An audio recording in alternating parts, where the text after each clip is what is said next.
وأحسن منك لم تر قط عيني وأجمل منك لم تلد النساء خلقت مبرأ من كل عيب خلقت مبرأ من كل عيب كأنك قد خلقت كما تشاء.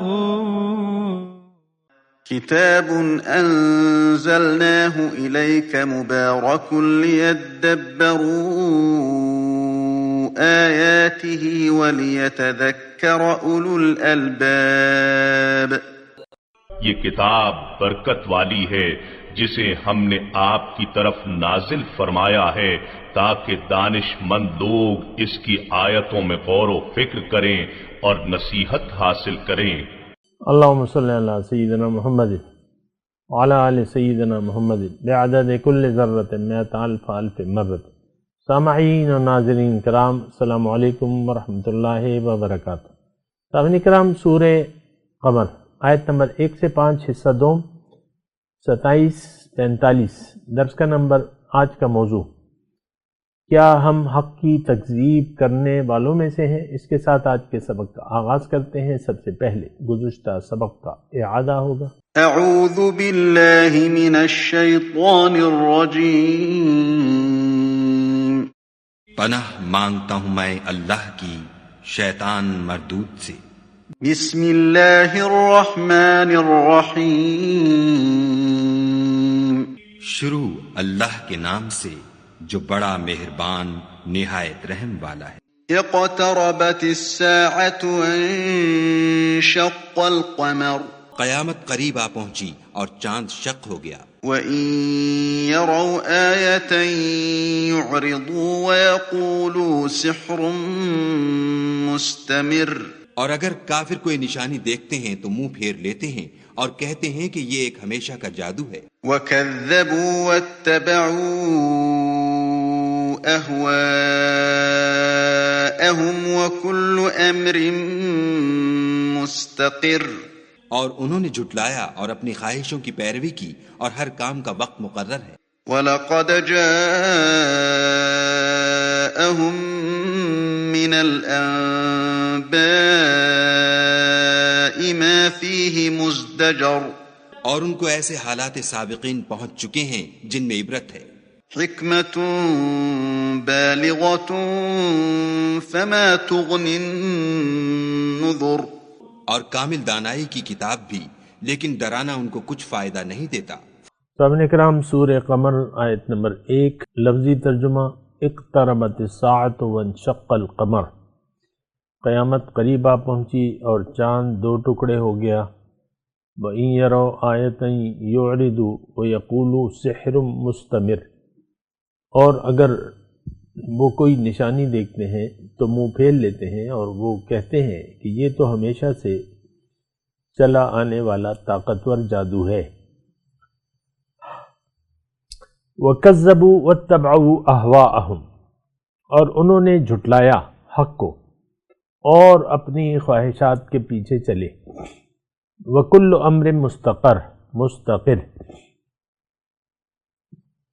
اور ہر کام کا ایک وقت مقرر ہے. وَلَقَدْ جَاءَهُم مِّنَ الْأَنبَاءِ مَا فِيهِ مُزْدَجَرٌ. اور بے شک ان کے پاس ایسی خبریں آ چکی ہیں جس میں بڑی عبرت اور سرزنش ہے، دھمکی ہے. حکمت بالغۃ فما تغنی النذر. یہ قرآن کامل دانائی اور حکمت ہے، کیا پھر بھی فما تغنی النذر، پس کوئی فائدہ نہ ہوا ڈراوے کا. فتول عنہم، تو آپ ان سے منہ پھیر لیں. یوم یدعو الداعی ذا شیء نکر. جس دن بلانے والا ایک نہایت ناگوار چیز کی طرف بلائے گا. سامعین اکرام، سورہ قمر ہے،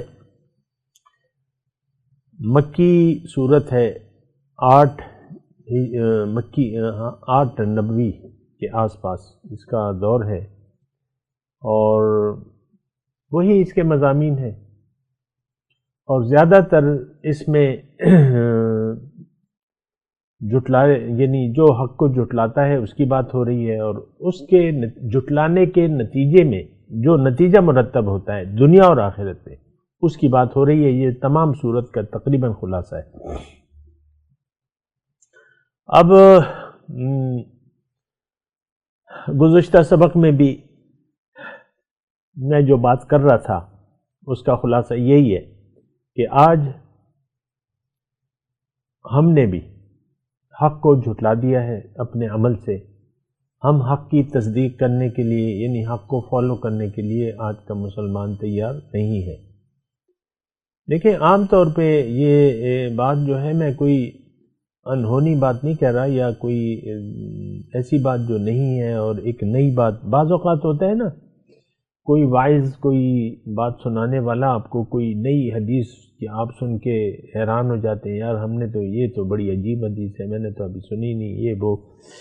تو میں آپ کو ایسی عجیب باتیں نہیں کہہ رہا، ہاں یہ تو ضرور ہے کہ ایسی باتیں عام طور پہ ہمیں نہیں کہی جاتی، ہمیں طفل تسلیاں دی جاتی ہیں، خوشخبریاں دی جاتی ہیں محض دعوی ایمان پہ، اور نہ ایمان کی تفصیل بیان کی جاتی ہے، نہ اس کے تقاضے بیان کیے جاتے ہیں۔ بہرحال، تو یہ صورت مختصر طور پہ میں آپ کو یہ کہوں کہ یہ کذبوا واتبعوا اہواءہم، یہ صورت کا مرکزی مضمون ہے، اس کے گرد ہی یہ ساری صورت گھومتی ہے۔ تکذیب اور کل امر مستقر۔ اقتربت الساعہ، قیامت قریب ہے، وقت قریب ہے، یوم حساب۔ اچھا، اس میں دیکھیں جو پہلی بات ہے اقتربت الساعہ، ساعہ مطلب یہاں قیامت کا وقت، یعنی قیامت کو نہیں کہا۔ یہ تھوڑا سا آپ غور کریں۔ الساعہ فقد کذبوا بالساعة وَأَعْتَدْنَا لِمَنْ كَذَّبَ بِالسَّاعَةِ سَعِيرًا۔ قرآن میں مختلف انداز میں بات ہوئی ہے، لیکن یہاں قیامت کا نام نہیں لے گیا۔ تو لیکن قیامت 3 قسم کی ہے، یہ ایک بات نوٹ کر لیں۔ پرانے سننے والے تو جانتے ہیں، نئے سننے والوں کے لیے میں کر رہا ہوں، قیامت جو ہے 3 قسم کی ہے۔ ایک قیامت صغریٰ ہے۔ قیامت صغریٰ کا مطلب موت آ جائے اور قیامت قائم ہو جائے۔ من مات فقط قامت قیامت، جو مر گیا اس کی قیامت قائم ہو جاتی ہے۔ گزشتہ سبق میں نے آپ کو یہ بتایا تھا۔ اچھا، اس میں ایک اور بات جو میں آپ کو اکثر کہتا ہوں کہ زندگی میں بھی اعمال کی سزا اور جزا جزوی طور پہ، سزا اور جزا جزوی طور پہ شروع ہوتی ہے۔ دیکھیں، اصل میں یہ ہوتا ہے کہ آپ حق کو اگر قبول کر لیتے ہیں تو آپ کی کیفیات الگ ہوتی ہیں، اور اگر آپ حق سے منہ پھیر لیتے ہیں، جھٹلا دیتے ہیں، تو پھر کیفیت مختلف ہوتی ہے، اور وہ کیفیت بھی میں آپ کو بتاؤں۔ دیکھیں، ایک رحمت ہے اور ایک غضب ہے اللہ تعالیٰ کا۔ اگر آپ نے حق کو جھٹلا دیا، کذبوا فقط کذبوا، جو اس صورت میں زیادہ تر آئے گا یہ لفظ، میں نے گزشتہ درس میں بھی یہ بات کہی تھی آپ کو۔ اگر آپ نے حق کو معلوم نہ کیا، دیکھیں میں اپنے آج کے لحاظ سے، ہم تو حق کو جھٹلایا کیا، ہمیں تو حق معلوم ہی نہیں ہے، تو اس کا یہ مطلب تو نہیں ہے کہ آپ اس کے نتائج سے بچ جائیں گے۔ اگر آپ نے حق معلوم نہیں کیا ہے تو آپ اس کے نتائج سے نہیں بچ سکتے۔ دیکھیں، اس میں بعض جو ایسے نام نہاد دانشور ہیں وہ اپنی سناتے رہتے ہیں، لیکن میں آپ کو صحیح بات بتا رہا ہوں کہ یا تو آپ اللہ کے راستے پر چلیں گے اللہ کو منزل بنا کے، یا آپ پھر دنیا کے دھوکے میں آ جائیں گے اور دنیا کو اپنا زندگی کا مدعا بنا لیں گے اور دنیا کے پیچھے دوڑیں گے. چلیں گے نہیں، دوڑیں گے. ہم تو دوڑ رہے ہیں، تو کیا اس کا کوئی نتیجہ نہیں ہوگا. دیکھیں اگر آپ کے پاس عقل نہ ہوتی جو کہ اللہ تعالیٰ نے ہمیں دی ہے تو پھر تو معاملہ مختلف تھا. عقل دی ہے، قرآن موجود ہے، ہدایت موجود ہے، اللہ کے نبی کا طریقہ موجود ہے. آپ کیوں سوچ سمجھ سے کام نہیں لے رہے؟ تو سوچ سمجھ سے اگر آپ کام نہیں لیں گے تو پھر آپ حق کو جھٹلانے والے بنیں گے اور آپ کو اس کے نتائج کا لا محالہ سامنا کرنا پڑے گا. یہ بات نوٹ کر لیں. دیکھیں غافل رہنے کا کوئی فائدہ ہے نہیں. اکثر یہ جو آج کل کی ٹین ایجر ہے یا نوجوان طبقہ ہے وہ کہتا ہے ابھی تو یار بڑا وقت ہے، توبہ کر لیں گے، نیک بن جائیں گے، نیکی کے کام شروع کر دیں گے، ابھی تو مزے اڑاؤ. اب ظاہر ہے کہ وہ جوانی کے تقاضے جو ہوتے ہیں اور وہ آپ جانتے ہیں ایک پاگل پنتی ہوتی ہے جوانی کی اور نتائج کی کوئی پرواہ نہیں ہوتی. اب بعض لڑکے، اب میں اس کی کیا تفصیل، بعض لڑکے نشے وغیرہ شروع کر دیتے ہیں، یہ کرتے ہیں وہ کرتے ہیں، بڑی بری حالت ہے. تو ایسی یعنی دیکھیں یہ رویہ ٹھیک نہیں ہے. آپ کو شروع سے سنبھلنا چاہیے نوجوانی سے. ایک شعر بعض اوقات ہم پڑھتے ہیں وہ میرے خیال سے تو ٹھیک نہیں ہے کہ در جوانی توبہ کردن شیبہ پیغمبران، کہ جوانی میں توبہ کرنا پیغمبروں کا شیوہ ہے. تو اس لحاظ سے اگر یہ یعنی اس کا اگر آپ یہ معنی لیں کہ پیغمبر کی اتباع ضروری ہے تو پیغمبروں نے جوانی میں توبہ کی تو تم بھی جوانی میں توبہ کر لو، تو یہ تو اس کا صحیح مطلب ہے اور یہ شعر صحیح ہے. پھر لیکن اگر کوئی اس کا غلط مطلب لیتا ہے، اور غلط مطلب یہ ہے کہ بھئی یہ تو بڑے نیک لوگوں کا کام ہے، پیغمبروں کو کام ہے جوانی میں توبہ کرنا، ہم تو نہ پیغمبر ہیں اور نہ نیک ہیں، ہم دیکھیں گے، دیکھا جائے گا، یہ غلط مطلب ہے. اور شعر فی نفسی ہی صحیح ہے. پیغمبر کا اتباع لازم ہے. تو پیغمبر کا تو وہ جوانی میں آپ دیکھ لیں بڑی پاک زندگی گزارتے ہیں اور وہ شیبہ پیغمبران ہے اور پیغمبر کی اطاعت کا ہمیں حکم ہے. اچھا،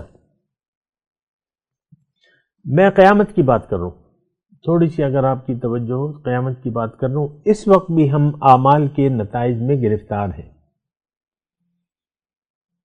اگر کوئی، دیکھیں میری بات سن، اگر کوئی اللہ کو منزل بنا لیتا ہے، سوچ سمجھ سے کام لیتا ہے، اللہ کو منزل بنا لیتا ہے، آخرت کو اپنی ترجیح بنا لیتا ہے، اپنے آپ کو پہچان لیتا ہے، اپنے رب کو یعنی اپنے رب کو زندگی کا مدعا بنا لیتا ہے، اپنا رخ اللہ کی طرف کر لیتا ہے، اب اس پہ اللہ تعالیٰ کی رحمت ہے.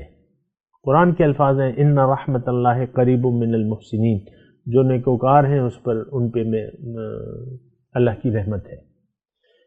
لیکن اگر کوئی غور نہیں کرتا، دیکھیں میں آج کل کے حساب سے بات کروں، اگر کوئی قرآن پر غور نہیں کرتا، اپنے حقیقت پر غور نہیں کرتا، اپنے آپ کو نہیں پہچانتا، اللہ کو منزل نہیں بناتا، دنیا کے دھوکہ سے لگ جاتا ہے، دنیا کو منزل بنا لیتا ہے، دنیا کے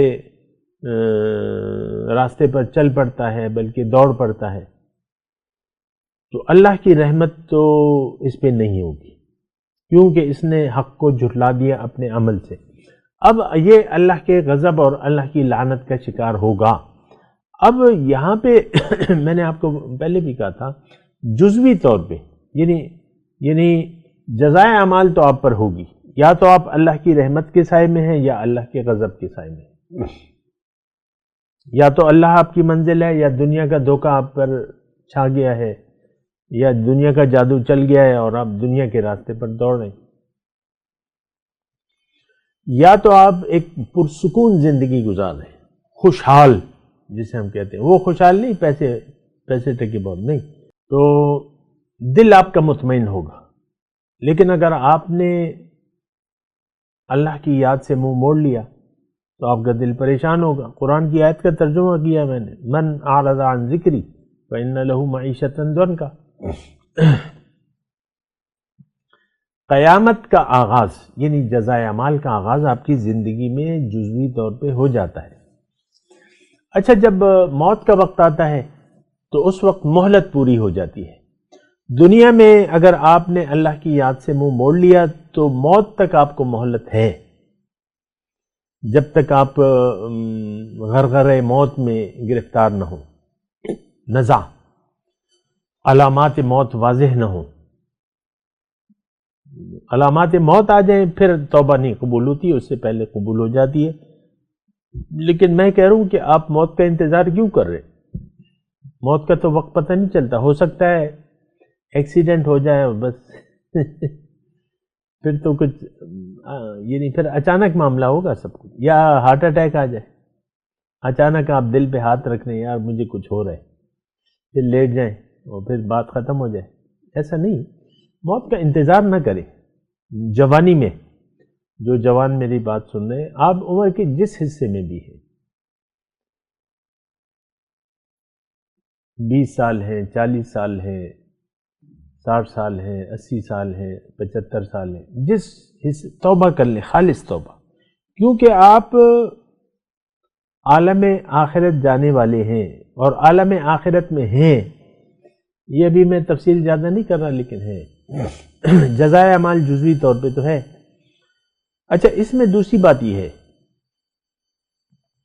کہ اگر آپ حق کو قبول نہیں کرتے یا حق کی جستجو نہیں کرتے، حق کو معلوم نہیں کرتے اور حق سے منہ موڑے رہتے ہیں اور دنیا کے دھوکے میں آ جاتے ہیں، اور وہ دھوکے میں آپ اس کو پسند کر لیتے ہیں، دنیا کا دھوکہ، ہاں یہ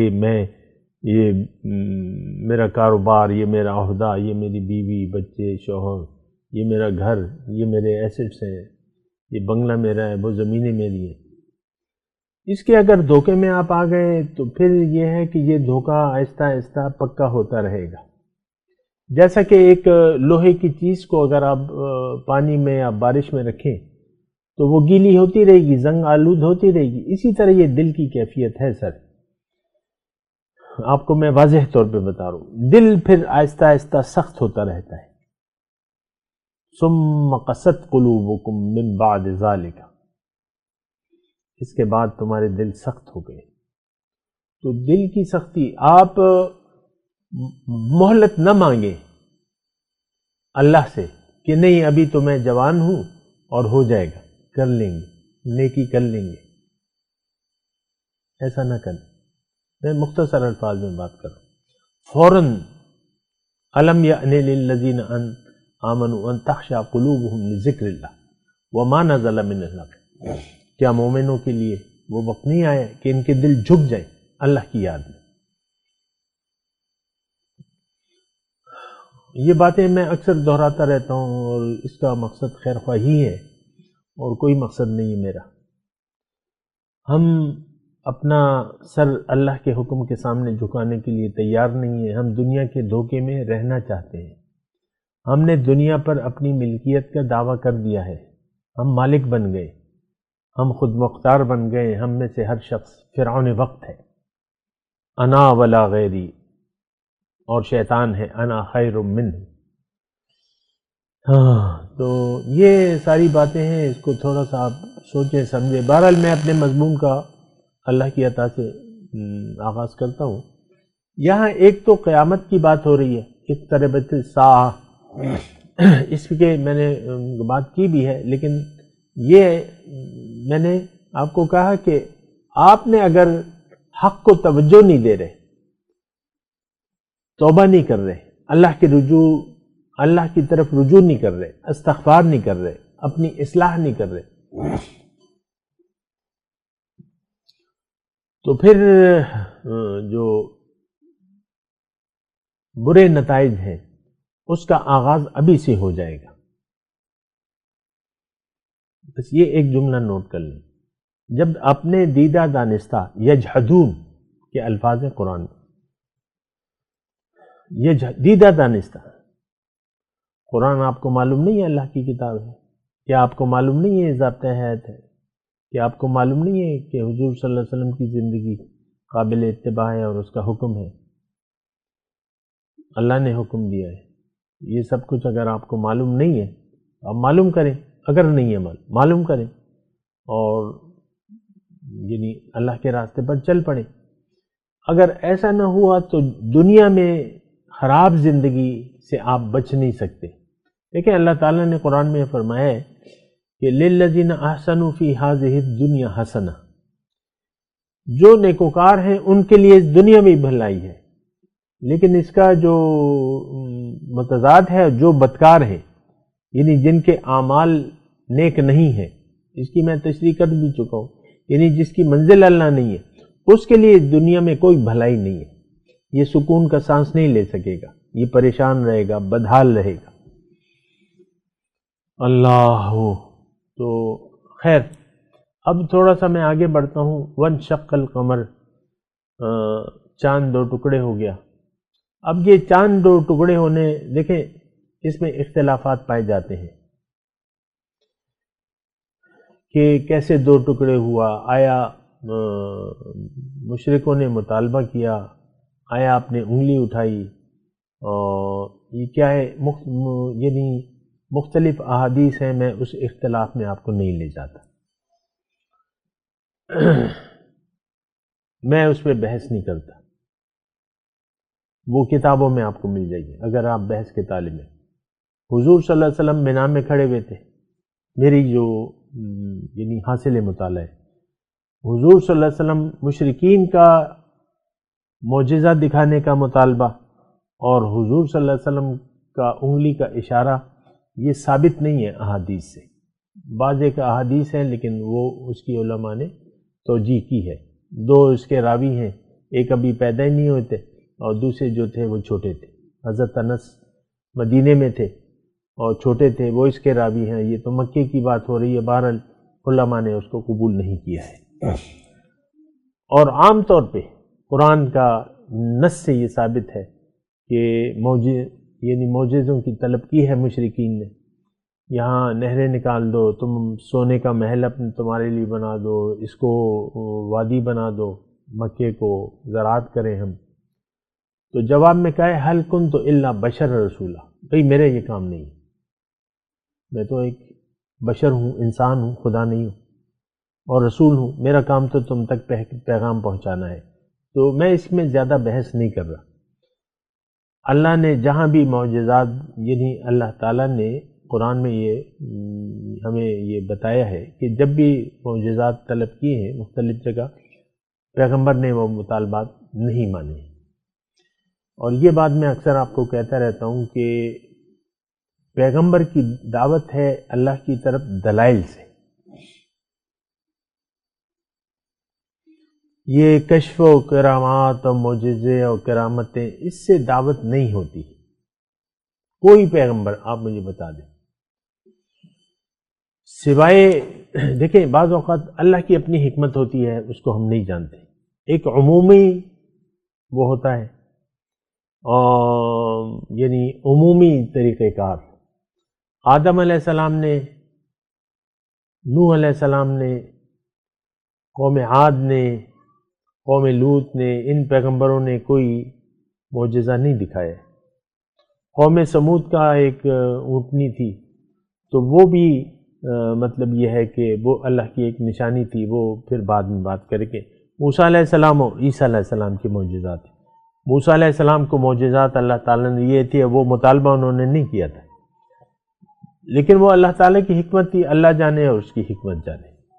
موسیٰ علیہ السلام کو پیدائشی سے اللہ تعالیٰ نے معجزات، یعنی بچپنے میں انہوں نے باتیں کی، پھر وغیرہ وغیرہ۔ عام طور پہ یہ ایک بات نوٹ کر لیں، قرآن کی بات میں بات کر رہا ہوں، قل ھذہ سبیلی ادعو الی اللہ علی بصیرۃ انا ومن اتبعنی، ایک پالیسی ہے اللہ تعالیٰ کی طرف سے۔ آپ ان سے کہہ دیجئے میرا تو مشن فقط یہ ہے کہ میں لوگوں کو اللہ کی طرف دعوت دیتا ہوں، دلیل سے، معجزے سے نہیں، دلائل سے، علی بصیرۃ انا ومن اتبعنی، میں اور میرے کو پیروکار، ہم سب کا یہی ہے۔ تو یہ ایک بنیادی پالیسی نوٹ کر لیں۔ تو معجزات تو حضور صلی اللہ علیہ وسلم کے ہیں، لیکن تبلیغ کی بنیاد معجزہ نہیں ہے، یہ بات نوٹ کر لیں۔ کوہ صفا پہ آپ کھڑے ہوئے، پہلی جو انذار تھا، کوئی معجزہ پیش نہیں کیا، صرف ڈرایا ہے، اپنی یعنی اپنی زندگی کا ایک، اپنی سچائی کا ایک انہوں نے تصدیق مانگی، انتم مصدقیہ، کہ کیا تم میری تصدیق کرو گے اگر یہ میں بات کہوں؟ کریں گے تو پھر یہ سنو، معجزہ نہیں پیش کیا، یہ نہیں ہے طریقہ۔ یہاں ایک بات آ گئی ہے تو ضمنی طور پہ آپ کو کہہ دوں، آج اگر کوئی دعویٰ کرتا ہے کسی کرامت کا تو وہ جھوٹا ہے اور باطل ہے۔ انما الآیات عند اللہ، معجزہ ہو یا کرامت ہو، ولی کی کرامت ہو، یہ اللہ کے ہاتھ میں ہوتی ہے، نبی کا اختیار نہیں ہوتا، اللہ کی مرضی سے ہوتی ہے، اللہ کے حکم سے ہوتی ہے، یہ بات نوٹ کر لیں۔ اور دوسری بات، اہم بات یہ نوٹ کر لیں کہ یہ کوئی ہدایت کو قبول کرنے کا یہ ذریعہ ہے نہیں۔ کبھی بھی آپ کسی بزرگ کے معجزات کے طالب نہ ہو، کرامتوں کے۔ ہمارے یہاں تو عام طور پہ یہ رویہ پایا جاتا ہے کہ ایک بزرگ ہے کہ بھئی اس کی کوئی کرامت ہے، کرامت بتاؤ۔ پھر کتابیں جو لکھی جاتی ہیں، بزرگوں کی کرامات لکھی جاتی ہیں، تو ٹھیک ہے، لیکن یہ حق کو قبول کرنے کی یہ بنیاد نہیں ہے۔ دلیل، ہاتھو برہانکم ان کنتم صادقین، اللہ تعالیٰ بھی دلیل مانگتا ہے مشرکوں سے ان کے رویوں کی کہ تم کیوں کر رہے ہو شرک، کوئی دلیل لے آؤ۔ اللہ بھی دلیل سے بات کرتا ہے۔ کیا تمہارے پاس کوئی کتاب ہے اللہ تعالیٰ کی، کوئی نشانی ہے؟ تو ابھی ہم نے پڑھے ہیں یہ مضامین گزشتہ صورت میں۔ فَأْتُوا بِحَدِيثٍ مِثْلِهِ إِن كُنتُمْ صَادِقِينَ، کوئی ایسی لے آؤ، کوئی کتاب کی بات ہو تو، او آثارۃ من العلم۔ تو ایک بات تو یہ نوٹ کر لیں، ہمارے یہاں یہ رواج پڑ گیا ہے، ایک ذہنیت بگڑ گئی ہے نا۔ ایک تو ہم اسلام کو سمجھتے نہیں ہیں، پھر کرامات کے طالب ہوتے ہیں، انتظار میں رہتے ہیں کہ شیخ صاحب کی کوئی کرامت آئے گی تو پھر بات بنے گی، ہم مانیں گے یا نہیں۔ یہ بات غلط ہے، یہ سوچ غلط ہے۔ تو ایسا نہیں ہے، اور آپ کو یعنی سوچ سمجھ کے دیکھیں، دلیل سے آپ سوچیں سمجھیں۔ یہاں اس جو سورہ مبارکہ ہے، اس میں ایک بات اللہ تعالیٰ بار بار کہتا ہے، وَلَقَدْ يَسَّرْنَا الْقُرْآنَ لِلذِّكْرِ فَهَلْ مِن مُدَّكِرٍ، کہ قرآن کو میں نے نصیحت حاصل کرنے کے لیے آسان بنا دیا، کوئی ہے کہ سوچے؟ تو ہم تو سوچنے سمجھنے کی صلاحیت سے عاری ہیں، ہم دنیا دار لوگ ہیں اور دنیا ہی کے پیچھے چل رہے ہیں، یہ بات جو ہے وہ ٹھیک نہیں ہے۔ بہرحال آپ یہ سارے مضامین کو دیکھیں، بات کریں گے۔ میں تلاوت کرتا ہوں، میرے ساتھ دہرائیے۔ اعوذ باللہ من الشیطان الرجیم، بسم اللہ الرحمن الرحیم۔ اقتربت الساعة وانشق القمر وَإِن يَرَوْا آيَةً يُعْرِضُوا وَيَقُولُوا سِحْرٌ مُسْتَمِرٌ وَكَذَّبُوا وَاتَّبَعُوا أَهْوَاءَهُمْ وَكُلُّ أَمْرٍ مُسْتَقِرٌ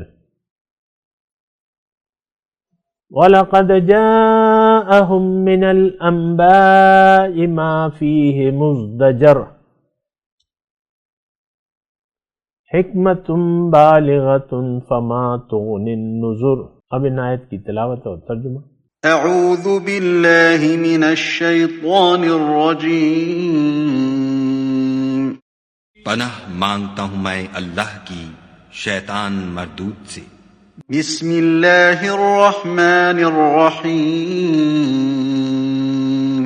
شروع اللہ کے نام سے جو بڑا مہربان نہایت رحم والا ہے۔ اقتربت الساعة وانشق القمر، قیامت قریب آ پہنچی اور چاند شق ہو گیا۔ وَإِن يَرَوْا آيَةً يُعْرِضُوا وَيَقُولُوا سِحْرٌ مُسْتَمِرٌ، اور اگر کافر کوئی نشانی دیکھتے ہیں تو منہ پھیر لیتے ہیں اور کہتے ہیں کہ یہ ایک ہمیشہ کا جادو ہے. وَكَذَّبُوا وَاتَّبَعُوا أَهْوَاءَهُمْ وَكُلُّ أَمْرٍ مُسْتَقِرٌ.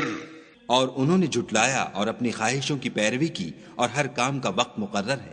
وَلَقَدْ جَاءَهُم مِّنَ الْأَنبَاءِ مَا فِيهِ مُزْدَجَرٌ. اور ان کو ایسے حالات سابقین پہنچ چکے ہیں جن میں عبرت ہے. حِكْمَةٌ بَالِغَةٌ فَمَا تُغْنِ النُّذُرُ.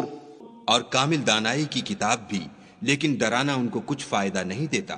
اس کے ساتھ ہی آج کے درس کا وقت اختتام کو پہنچا. اگلے درس میں انشاءاللہ ملاقات ہوگی. وآخر دعوانا ان الحمدللہ رب العالمین. والسلام علیکم ورحمۃ اللہ وبرکاتہ. مولاي صل وسلم دائما أبدا على حبيبك خير الخلق كلهم.